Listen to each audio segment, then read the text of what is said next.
Clarence Johnson is a 50-year-old man at the California State Prison in Lancaster.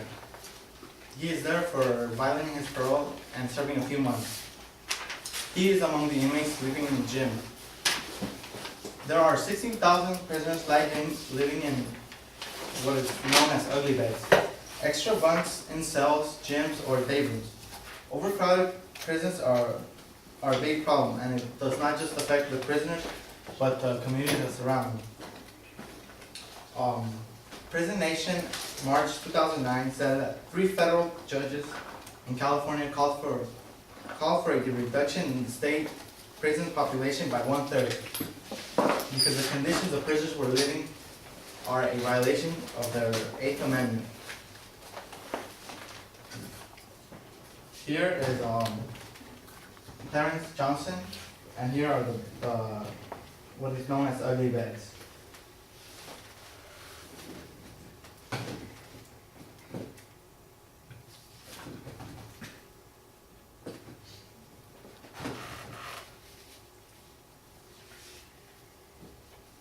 First, I'll show you the magnitude of the problem, then give you what causes this problem, and finally ways to solve it. I'm going to start off by showing you the magnitude of the problem. The State of California website, October 2006, said that the governor of Arnold Schwarzenegger had to issue a prison overcrowding state of emergency proclamation. United States has the highest incarceration rate in the world. Approximately 2.5 million people are behind bars. California has the highest correctional system in the United States. It is estimated that there are more than 170,000 inmates in California. All prisons in California are at or above maximum capacity. An article by Martha Moore in newspaper USA Today, September 2009, wrote that California is so overpopulated, it is making deals with other states to send their prisoners to. Courts have ordered California to reduce the population by 40,000 in a 2-year span. A study by the Pew Center on the state's public safety performance project concluded that 1 in 99.1 adults are behind bars.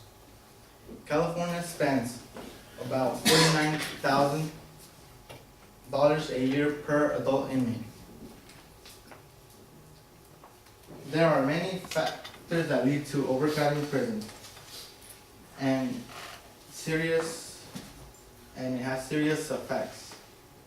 Corrections Today 2008 said if correctional facilities did their job correctly, an inmate released from prison would be better prepared for a life crime-free lifestyle.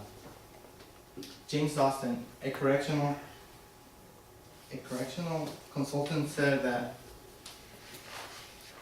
prison population does not reflect crime rate. It is California's policies and the way it runs the system. The number of new incoming inmates has not risen much. It is 34%. Shockingly, is that 51% of the new inmates are parole violators, serving short sentences. Some reasons why the prison population has grown exponentially is that the governors started back in the 70s. Governors started passing many tough laws, stricter sentencing, minimum sentence, and the 3 strikes law, which gets you 25 to life for your 3rd penalty. Inmates also have fewer opportunities of being released early for good behavior.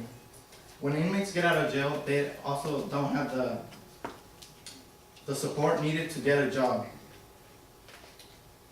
Not enough inmates are getting help for their addictions.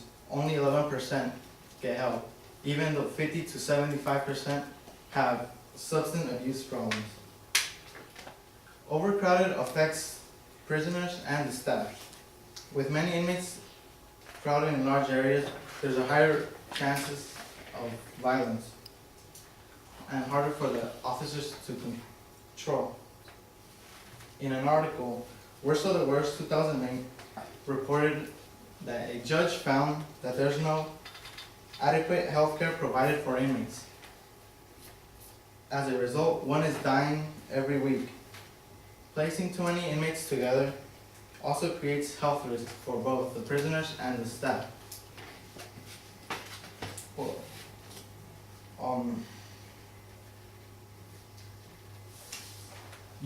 the United States spends more money. California spends more money on the penal system than they do in higher education. Now that you know the reasons why prisons are overcrowded, I will tell you what you can do to stop this. You can vote. That's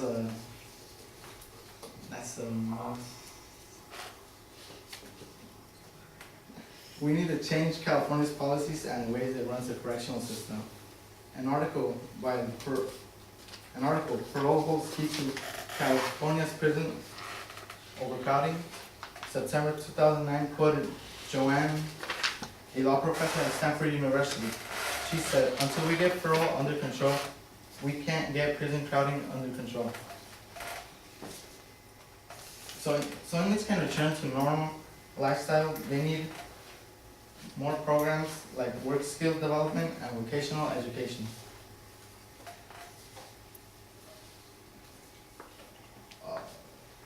I showed you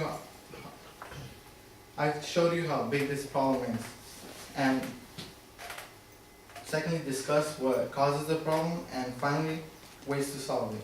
The living conditions of prisoners are horrible, and they should not be living in conditions where it affects their mental and physical health.